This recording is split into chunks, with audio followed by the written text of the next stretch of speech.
At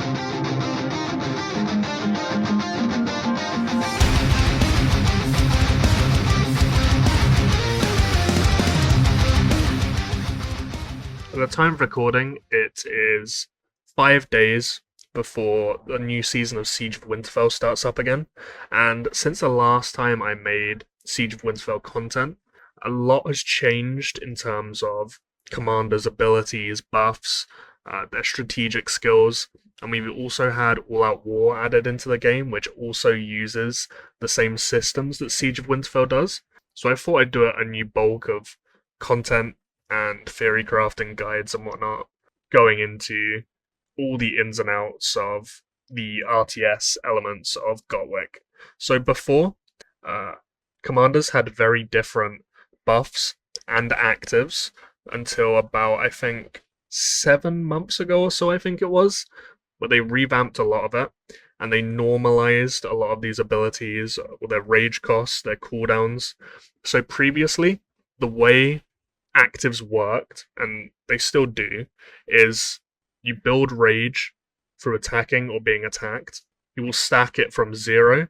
It will be shown as a visual bar to the side of your march with 4 blocks that will show up in yellow, indicating 25% progress of that 1000. And then when you hit 1000, you will cast all available actives in their corresponding sequencing. So you'd have the first commander you select, or the chief commander, then the second commander, then the third commander. And what will normally happen, and will always happen now with this current system, is you'll hit 1000 rage, you'll cast your 700 rage active, you'll then have 300 rage left, and you can't cast another active, so you'll then have to restack all the way up to 1000 again, and you'll cast the second commander's active, back up to 1000, cast the third commander's active, then you cycle through it again, you stack up to 1000 again, you cast the first, and so on and so on. Before this change, they all had very different rage costs and also cooldowns, and you could do some little tricks where you have, say, 2 500 rage cost actives, and then it would cast both of them simultaneously when you hit 1000 rage. That isn't possible now, so it's a lot more simplistic, and there's a lot less interesting things you can actually do with this system. But the active sequencing part is something I think is quite overlooked from players when approaching Siege of Winterfell and All-Out War, because the simple logic is the first command you select will practically end up using their active more than the second and the third command. Even just for the fact that it's the first one cast, if you build up 4000 rage, you'll obviously have 2 of that first commander active being cast, and only one of each of the other 2. But also the sequencing resets when you're out of combat for a prolonged period of time. So because of this, not only will you want to find the best formations, the best commanders to put together to create the best lineups for your build, you'll also want to know how to order them to maximize what you're getting from the active abilities in your free commanders in whichever lineup you're using. So the best example of this, realistically, is probably Layla in her current state.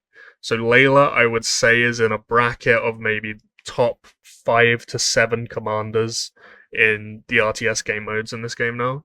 But the bulk of her effectiveness is coming from that passive ability. It's not coming from the active ability itself. So even though Layla in a vacuum would be better than something like Enzo in terms of a direct competitor for a slot in a lineup. Find Enzo. There's so many commanders. How have I missed him? He's right above her. I am incredibly stupid.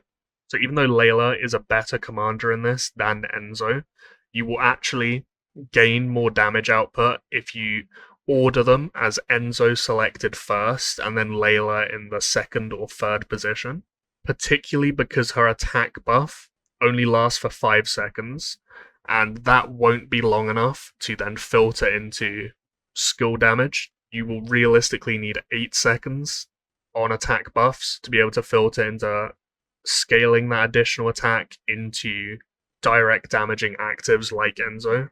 And this prioritization will only become more pronounced when you start dealing with even better actives, such as Marjorie or Daenerys, who have significantly higher scaling than Enzo does.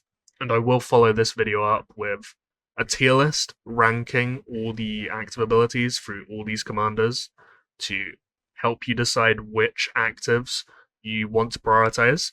But when you do build out your formations in Siege of Winterfell, just keep this in mind, that yes, you'll have your free commanders, but when you select those free commanders and save your preset of that formation, you're going to want to click them very specifically in the order of how you want the active abilities to be cast. And the priorities of what you want from those actives aren't as simple as just the amount of damage or the amount of stats you're getting from them. With something like a Jaime lineup, for example, where he has the passive to double the damage of normal attacks, something like Patello will then be the highest priority commander you have until you start dealing with 1000 BD commanders, because he has both the 1800% spear attack, which will scale into those normal attacks, which will then be doubled in damage, but you're also increasing the normal attack damage flat by almost 100%. So he's doubling normal attack damage, plus Jaime is then doubling that doubled value, plus there's that 1800% spear attack that's also being scaled into that. So there's now synergy in Siege of Winterfell and All Out War, because finding the right combinations of commanders and the right sequencing of them can really elevate their contributions beyond what they will each do in a vacuum by themselves.